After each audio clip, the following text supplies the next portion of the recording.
पुढच्या बातमीकडे आता मिळणार आहोत। पश्चिम विदर्भामध्ये भीषण पाणी टंचाईची समस्या आता जाणवू लागलेली आहे। पश्चिम विदर्भामधील 86 गावांमध्ये 91 टँकरनं पाणी पुरवठा सुरू झालाय। बुलढाणा आणि अमरावती जिल्ह्यामध्ये सर्वाधिक पाणी टंचाईच्या झळा आता बसू लागलेल्या आहेत।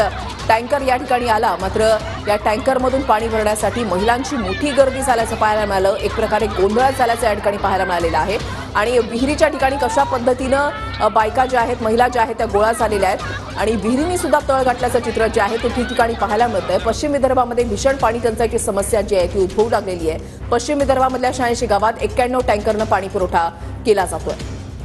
ही दृश्य जी आहे ती महिलांची आपण पाहताय, विहिरीच्या ठिकाणची ज्या विहिरींनी तळ गाठलेला आहे। टँकरमधून या पाणी जे आहे ते विहिरीमध्ये सोडलं जातं आणि त्याच्यानंतर महिलांची गर्दी विहिरीच्या अवतीभोवती आपण पाहताय। आणखी एक महत्त्वाची बातमी, हंडाभर पाण्यासाठी 3 तासांची पायपीट करावी लागलेली आहे। नांदेडच्या कोंडूर तांडा गावामध्ये भीषण पाणी टंचाई पाहायला मिळते। गावातील एकच बोरवेल भागवतीये ग्रामस्थांची तहान। अधिकाऱ्यांनी गावामध्ये या आणि आमची समस्या दूर करा अशी महिलांची मागणी आहे। मराठवाड्यात भीषण पाणीटंचाईचं संकट निर्माण झालं आहे। नांदेड जिल्ह्यात तीच परिस्थिती आहे।